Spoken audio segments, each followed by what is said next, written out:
Following a global catastrophe, the last person on Earth is forced to live alone on the moon. In the near future, an asteroid named Pi, which is near Mars's orbit, will drift away and approach Earth. Scientists predict that it will collide with Earth in 8 years, bringing the world to an end. However, the international community, led by the Chinese government, launches the United Nations Moonshield (MS) project to save the Earth from destruction. The plan is to launch a series of powerful cosmic strike hammers from the moon's surface to destroy the asteroid, while using the moon as a shield to protect Earth from debris. 8 years later, rockets are launched, and it appears that the asteroid has been destroyed. Humanity rejoices in their salvation, and the UNMS team prepares to return to Earth as heroes. Meanwhile, Du Yue, a former aerospace engineer, is working as a technician on the moon. For the past 8 years, he has wanted to confess his love to his strict superior, Malfunctioning, but has never had the courage. Soon after one of the rockets is launched, Yue attempts to speak with Langing,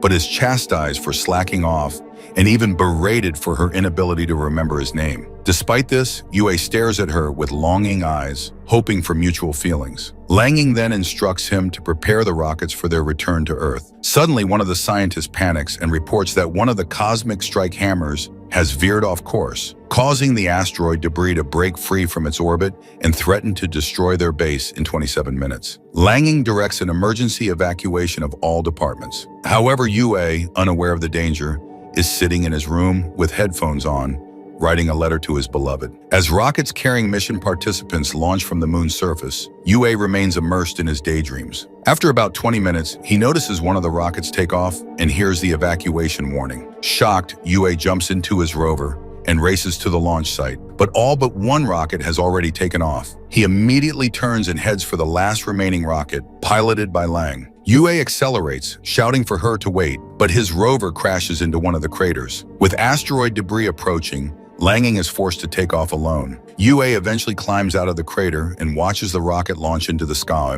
At that point, the asteroid debris hits the moon's surface, destroying the majority of the UNMS equipment. The technician attempts to hide in a crater, but the shockwave from the explosion propels him several dozen meters away. Yue loses consciousness as a massive fragment of the asteroid flies over the moon and heads straight for Earth. After some time, Yue wakes up to the alarm of low oxygen levels. He immediately contacts the UNMS team, accusing his colleagues of abandoning him. Furious, he demands that they return for him, but he is blinded by the asteroid's impact on Earth. Horrified, Yue watches as a massive explosion destroys the majority of the planet.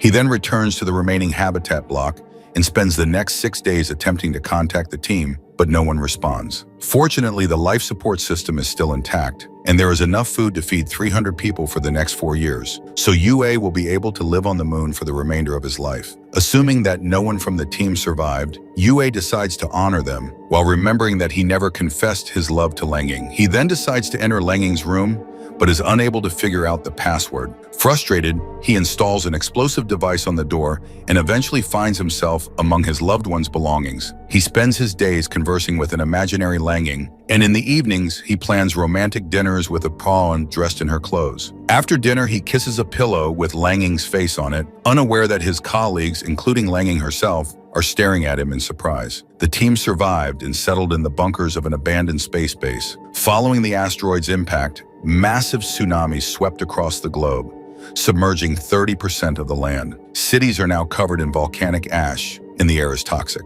Unfortunately, the team can only observe Yue and will need at least 2 years to re-establish a communication because the lunar communication system is severely damaged. Langing notes that even if they are able to contact Yue, they will be unable to bring him back to Earth due to humanity's technological regression. Sun Guangyong, the project's chairman, enters the room and announces that in 30 days, they will begin broadcasting Yue's life around the world. This is the government's attempt to boost the morale of the survivors, who are currently forced to live underground in harsh conditions. Langing supports Guangyong's proposal, believing that Yue will become a source of hope and inspiration for the survivors. Because the voice from the moon is unavailable, they will be able to strengthen Yue and project a heroic image of him. On day 126, Yue continues his conversation with the imaginary Langing.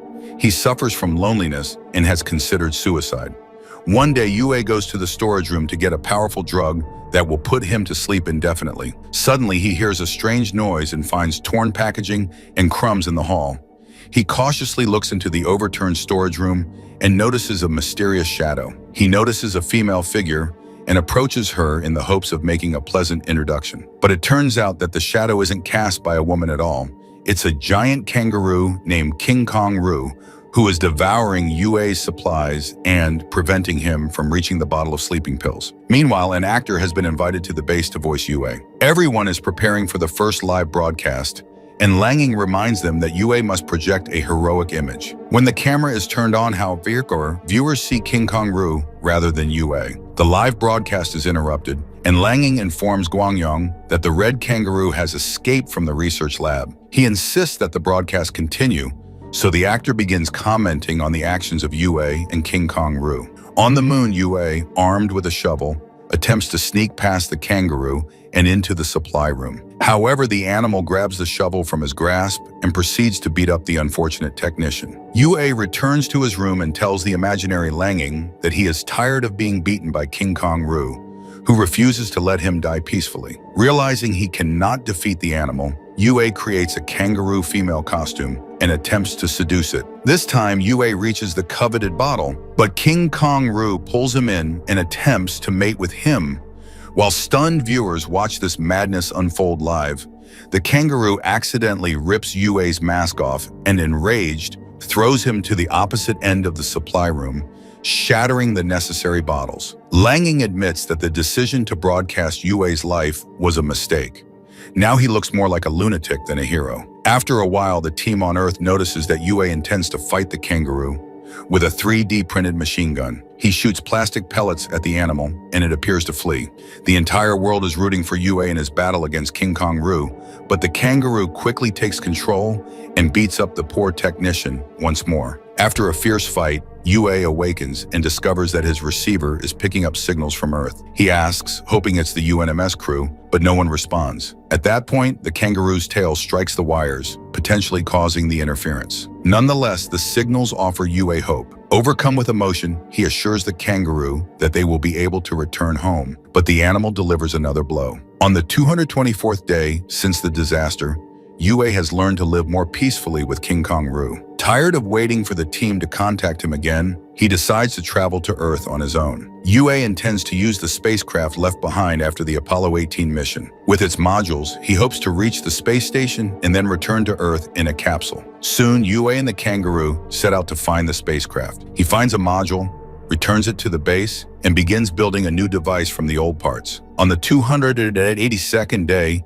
Yue discovers that the Apollo is broken and the entire module is only designed to support 10 kilowatts. However, the issue can be resolved by installing a new engine. Then Yue remembers that a prototype of the cosmic strike hammer still exists on the moon and decides to pursue the rocket. Yue gathers all of the necessary equipment and sets out with the kangaroo and lunar rover. However, the rover runs on solar energy, and one lunar day is equivalent to 14 Earth days. Even if Yue drives continuously for 14 days, the rover's battery will only last 6,500 kilometers, while the nuclear warhead is 8,000 kilometers away. Yue must return to the base before sunset, which is impossible. He will not be able to survive after nightfall due to the extreme cold. On Earth, both the UNMS team and the general public are concerned about Yue's fate, with Langing speculating that Yue may have another plan.